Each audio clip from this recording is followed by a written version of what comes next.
নমস্কার বন্ধুরা, আমি সুকল্পা। আজকে আবার আমি চলে এসেছি একটা নতুন ফোনের আনবক্সিং ভিডিও নিয়ে। আজকে আমি তিনটে ফোনের একসাথে আনবক্সিং করে দেখাবো, কারণ এই তিনটে ফোনের স্পেসিফিকেশন অনেকটাই একই ধরনের। আজকে আমি যে তিনটে ফোনের একসাথে আনবক্সিং করব সেগুলি হলো আইটেলের পি সিরিজ, মানে হচ্ছে পাওয়ার সিরিজের তিনটি ফোন। আর এই ফোনগুলি 10,000 টাকার মধ্যে ভারতীয় বাজারে লঞ্চ হয়েছে। এই ফোনগুলি হলো আইটেলের P55, P55 প্লাস এবং P55T। সবার প্রথমে চলুন ফোনগুলি আনবক্স করে বক্সের মধ্যে কি কি কন্টেন্ট আছে সেগুলো দেখা যাক। তিনটে বক্স খুললেই আমরা প্রথমে দেখতে পাবো তিনটে ফোন। তারপরে একটা টিপিইউ কেস আছে এবং ইউজার ম্যানুয়াল আছে।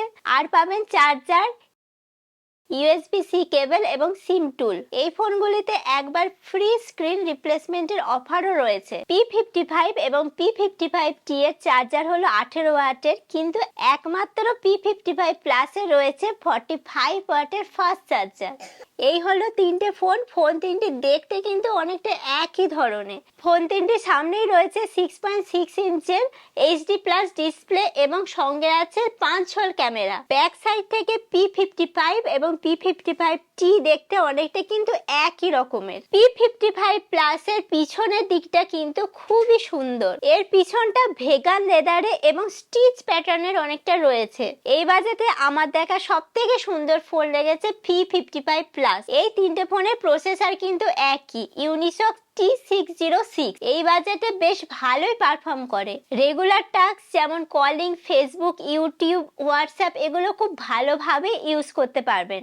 সঙ্গে ছোটখাটো গেমও কিন্তু খুব ভালোভাবেই খেলা যায়। তবে হেভি গেমের ক্ষেত্রে একটু অসুবিধা হতে পারে, তবে লো গ্রাফিক্সের হেভি গেম খেলা যায়। এই তিনটে ফোনের ডিসপ্লেতে কিন্তু রয়েছে 90 হার্টজের রিফ্রেশ রেট এবং এর রেজলিউশন হলো HD প্লাস। ডিসপ্লেগুলো এই প্রাইসের জন্য ভালোই, কিন্তু ভিউইং অ্যাঙ্গেল আরেকটু ভালো হতে পারত। তিনটা ফোনের সাইডে রয়েছে ফিঙ্গারপ্রিন্ট সেন্সর, আর এই ফিঙ্গারপ্রিন্ট সেন্সর গুলো কিন্তু খুব ভালোভাবেই কাজ করে। এইগুলোই হলো এই ফোনের সিমিলারিটিস। এবার চলুন দেখে নিই এই ফোনে কি কি আলাদা পার্থক্য রয়েছে। এই তিনটা ফোনের মধ্যে একমাত্র P55T তে লেটেস্ট অ্যান্ড্রয়েড OS পাবেন। এতে পাবেন অ্যান্ড্রয়েড 14, তবে এটা অ্যান্ড্রয়েড 14 এর গো ভার্সন। P55 এবং P55 প্লাসে রয়েছে অ্যান্ড্রয়েড 13। ফোনগুলোতে অল্প কিছু ব্লোটার রয়েছে, তবে এগুলোকে আনইনস্টল করা যেতে পারে। একমাত্র এই P55T তে রয়েছে 6000 মিলি অ্যাম্পিয়ারের ব্যাটারি, আর বাকি ফোন দুটোর মধ্যে রয়েছে 5000 মিলি অ্যাম্পিয়ার করে ব্যাটারি। তবে এই P55T এর মধ্যে পাবেন 4GB র্যাম, আর এই 4GB র্যাম কে এক্সপ্যান্ড করে 8GB পর্যন্ত করা যায়। আর এই P55T এর দাম হলো 8200 টাকা। তাহলে 10,000 টাকার মধ্যে যদি আপনার ভালো ব্যাটারিওয়ালা ফোন আপনি যদি কিনতে চান, তাহলে আইটেলে এই P55T কিনতে পারেন। এবারে বলি এই P55 এর ব্যাপারে। এই ফোনটা কিন্তু অনলাইন এবং অফলাইন দু জায়গাতেই কিনতে পারবেন। এই ফোনটা টপ ভার্সনের দাম হলো 9,000 টাকা। এই 9,000 টাকার মধ্যে পাবেন 8GB র্যাম, যেটা এক্সপ্যান্ড করে 24GB পর্যন্ত করা যায়। সঙ্গে 128GB স্টোরেজও রয়েছে এই ফোনে।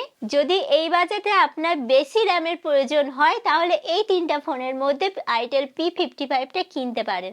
এবারে বলি চলুন আইটেলের P55 প্লাস এর ব্যাপারে। এই ফোনটা তো বাকি দুটো ফোনের থেকে সুন্দর তো বটেই, তার সাথে স্পেসিফিকেশনও কিন্তু বেশ কিছু আলাদা রয়েছে। এই ফোনের মধ্যেও 8GB র্যাম পাবেন, তবে স্টোরেজ রয়েছে 256GB। এই 8GB র্যামটাকে 16GB পর্যন্ত বাড়ানো যায়। আর এই আইটেল P55 প্লাস এর মধ্যে পেয়ে যাবেন 45 ওয়াটের ফাস্ট চার্জার। এই 45 ওয়াটের ফাস্ট চার্জার দিয়ে 0 থেকে 100% চার্জ হতে 1 ঘন্টা 10 মিনিট সময় লাগে। এই ফোনটার দাম হলো 10,000 টাকা। এই 10,000 টাকার বাজেটের মধ্যে আপনি যদি সুন্দর ফোন, বেশি স্টোরেজ এবং ফাস্ট চার্জার ফোন পেতে চান, তাহলে আইটেল P55 প্লাস কিনতে পারেন। সবশেষে বলা যাক এই তিনটে ফোনের ক্যামেরার বিষয়ে। তিনটে ফোনের ক্যামেরা একদমই সেম। পিছনে রয়েছে 50 মেগাপিক্সেলের মেন ক্যামেরা, সাথে একটা 2 মেগাপিক্সেলের ডেপথ সেন্সর, আর ফ্রন্টে রয়েছে 8 মেগাপিক্সেলের সেলফি ক্যামেরা। তিনটে ফোনে ফটো পারফরমেন্স মোরালেস সেমই। এই প্রাইসের মধ্যে ঠিকঠাক ডিটেলস পেয়ে যাবেন এই ফোনগুলির মধ্যে। কিছু ফটো স্যাম্পল দিলাম, আপনারা একটু দেখে নিতে পারেন। এই তিনটে ফোন দিয়ে 1080p ভিডিও রেকর্ড করতে পারবেন, তবে ভিডিওতে কোনো রকম স্টেবিলাইজেশন কিন্তু থাকে না। তো বন্ধুরা, এই ছিল আইটেলের তিনটে ফোন, আইটেলের P55, P55T এবং P55+। এই প্রাইসে তিনটে ফোনই মোটামুটি ভালো, তবে আমার মনে হয় তিনটে ফোন একসাথে না বার করে একটা ফোনকেই ভালোভাবে লঞ্চ করতে পারতো, কারণ তিনটে ফোনই প্রায় 19-20 একই ধরনের। তাই তিনটে ফোন আলাদাভাবে লঞ্চ করা আমার মাথায় তো কোনো যুক্তি আসছে না। তো ভিডিওটি যদি বন্ধুরা ভালো লেগে থাকে তবে লাইক শেয়ার করবেন এবং অবশ্যই আমার চ্যানেলকে সাবস্ক্রাইব করবেন। দেখা হচ্ছে বন্ধুরা আবার আগামী ভিডিওতে আর একটা নতুন ফোনের সাথে।